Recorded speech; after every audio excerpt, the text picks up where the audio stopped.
নমস্কার বন্ধুরা, সবিতা কুকিং ব্লগে সবাইকে স্বাগত জানাই। সবাই ভালো থাকবেন, সবাই সুস্থ থাকবেন। আজকে আমি 1 গামলা আম নিয়েছি। সম্পূর্ণ আম কেটে আমি আচার দিব। 5টা থেকে লাস্ট পর্যন্ত ভিডিওটা দেখবেন কিভাবে করব। এখন আমটা কেটে নেব।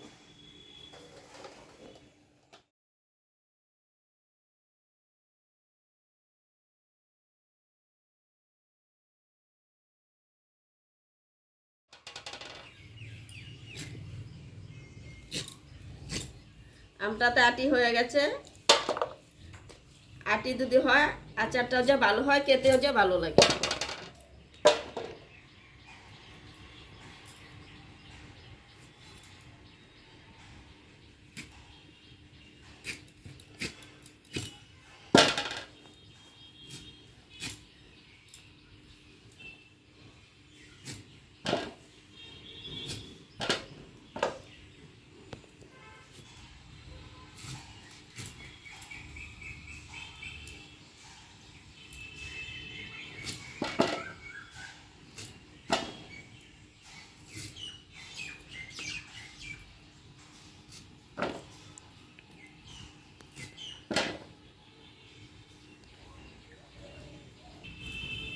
সম্পূর্ণ আম আমি এভাবেই কেটে নিব।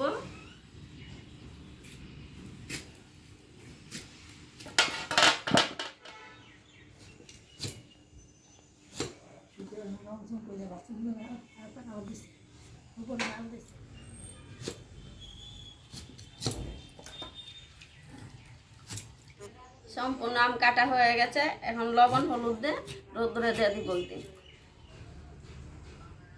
সম্পূর্ণ আম কাটা হয়েছে। আমি 2 গামলা আম কেটে নিয়েছি। এখন দিয়ে দিব স্বাদ মতো লবণ, হলুদ গুঁড়ো দিয়ে রোদ্রে দিয়ে দিব।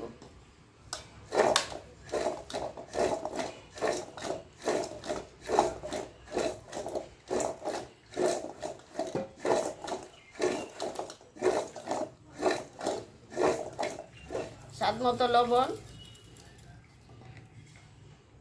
হলুদ গুঁড়ো দিয়ে হলুদ লবণ দিয়ে আমি মেখে 2 দিন রোদ্রতে দিয়ে দিব।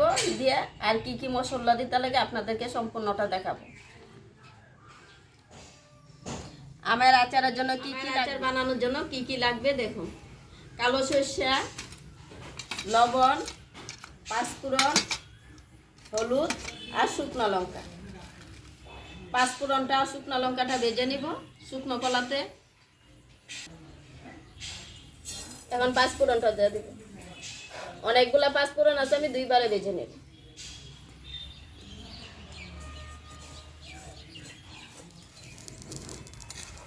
হয়ে গেছে, এখন নামিয়ে নেব। শুকনো লঙ্কাটা ভেজে নেব। ওটা আচারে দেওয়ার জন্য নিয়ে নিয়েছি শুকনো লঙ্কা, শুকনো কলাতে ভেজে নেব। আচার যে জাল না হলে খেতে কিন্তু ভালো লাগে না।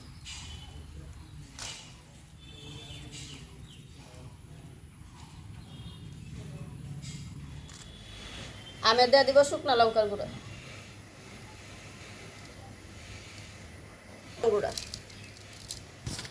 দিয়ে দিব পাঁচফোড়নের গুঁড়া, সরষে বাটা, স্বাদ মতো লবণ,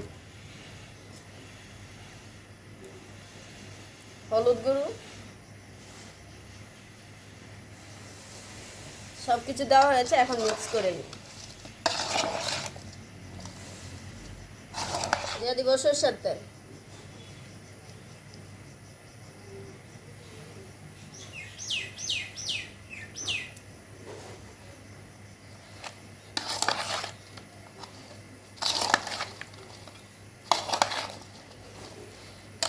আচারটা বানানো হয়ে গেছে। আমি কৌটাতে রেখে দিব। আর রোদ্র উঠলে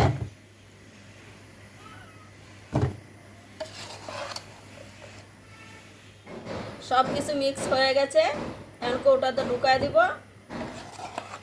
রোদ্রের মধ্যে আমি কয়েকদিন দিয়ে দিব মুখ কাটা খুলে খুলে। আমের আচারটা কেমন হয়েছে কমেন্টে জানাবেন, লাইক করবেন, শেয়ার করবেন। আপনারাও